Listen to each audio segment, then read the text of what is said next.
Gautam Gambhir, I think it's time to show a little bit of faith in your bloody top 7. Okay, once again here, they have gotten you out of trouble. Just showing a little bit of faith, picking that extra attacking bowler. Could that be the difference?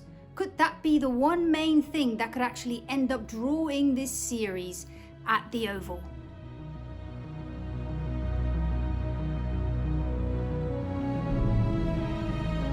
Look guys, I think fantastic, and I'm just going to go straight into what I mean by the top 7. Look at Edgbaston here, for example. I mean, that's massive. That's absolutely massive. Now, I think a lot of you would look at this and be like, you would think negatively about this because you're thinking, oh, but Australia's tail wags.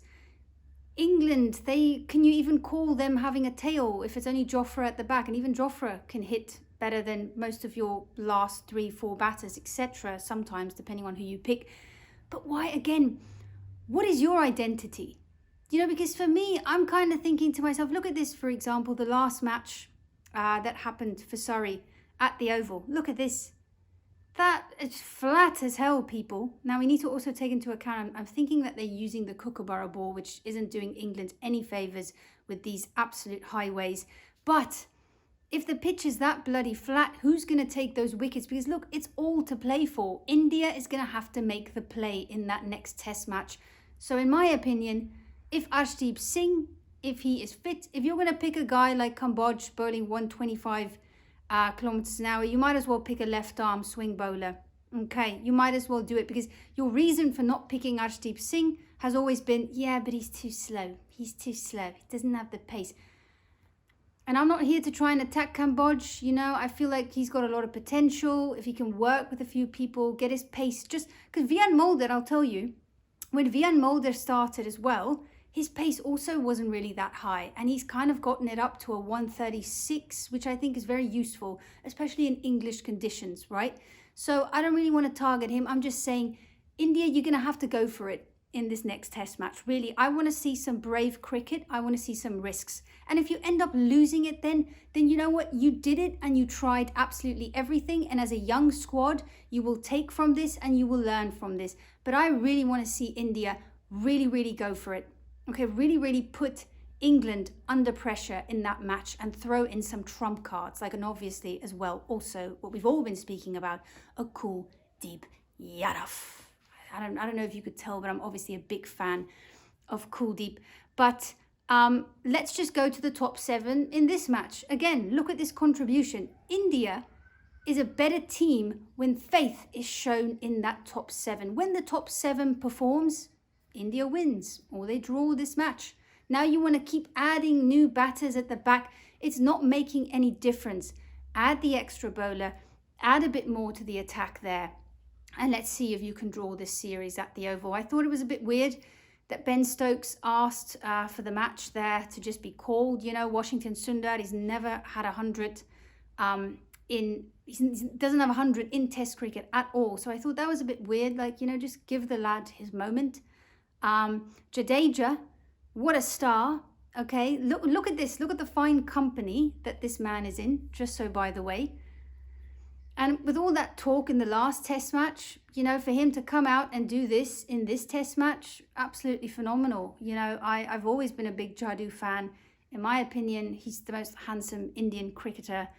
I've mentioned this before, I don't know if some of you know, but anyway, I've always loved Jadoo. He's really one for the big moments. He is a hero, even though some people have criticised him. I've always thought that he was absolutely brilliant. Gill, you know, again, the records. This really has been a series for the records, batting records especially, which I don't want to take anything away from these guys and their performances, because you still have to go out and do it. But it just also shows you, and I'm going to continuously go back to my first point, that the pitches really haven't been that all doom and gloom from a batting perspective. You know, Lords, I think, had a bit of challenge in there. And then day one here, India, you know, I don't like arguing about the weather, but we have to admit that India really had the bad end of the stick. But Shubman Gill, you need to bring a lucky charm to the toss. I don't know, let Rishabh Pant hop in there with crutches in your next match, and let's see if you can win that toss, because tosses in England You know, it really, really is important. Another reason why I think India should go with this top 7 idea and then fill your lineup with those bowlers is obviously we've seen that the pitches have been flat at the Oval, but also we don't know if Ben Stokes is going to be bowling. I mean, is Jofra Archer going to play 3 matches in a row?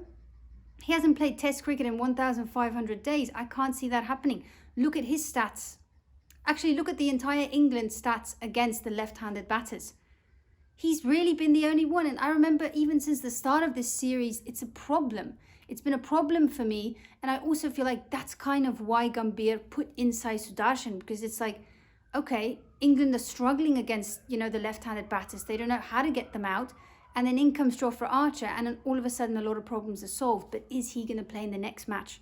So I feel like all the more reason for India to stack their lineup with some bowlers and really, really go for it. You know, be gutsy. I love that look on Shubman Gill's face as well there through the window when Ben Stokes, you know, 15 overs remaining. He was like, no, this is all part of the psyche. This is all part of the mental aspect for the next game to come. We're going to make you guys field. And we're going to put it in your face that we actually survived this match. And survive isn't even really the right word. I would even call it a big, massive triumph. I said yesterday that if you end up drawing this match, it will be like a win and it will be momentum India. It really does feel that way right now because England are sitting with a little bit more of a problem for me than India. Bumrah might not play the next match. I don't know if he will play, but, you know, like I said, for England, Ben Stokes, Jofra Archer, and if the pitches are this flat, it doesn't seem like either of the two teams know how to take those wickets. So again, why not take that bloody risk? I thought it was a great match. I thought it was just fantastic for Test cricket as well, that so many people, you know, were drawn to their TV screens. Even the crowd was absolutely insane with every run accumulated. When India finally got the lead of 2 runs, you know, the crowd went absolutely wild. This is why we love Test cricket. This is what we need more of. We need people to understand every little nuance about this format and about this game, that even if you draw sometimes, it really does feel like a victory of some sorts. Great Test match. I think India, you want to say that they escaped, you know, something completely horrible, but at the end of the day, they played really, really well at the end there. Gill, I thought that was his best 100 that he's ever hit in his entire life. I just want to say that. And then the spinning all-rounders for India, they've always been good. They've always contributed really well. And I think England I feel like England might go in their press conference and say that, you know what, this is unacceptable. We don't want pitches like this. We want pitches that's going to give us results. We're a result-based team.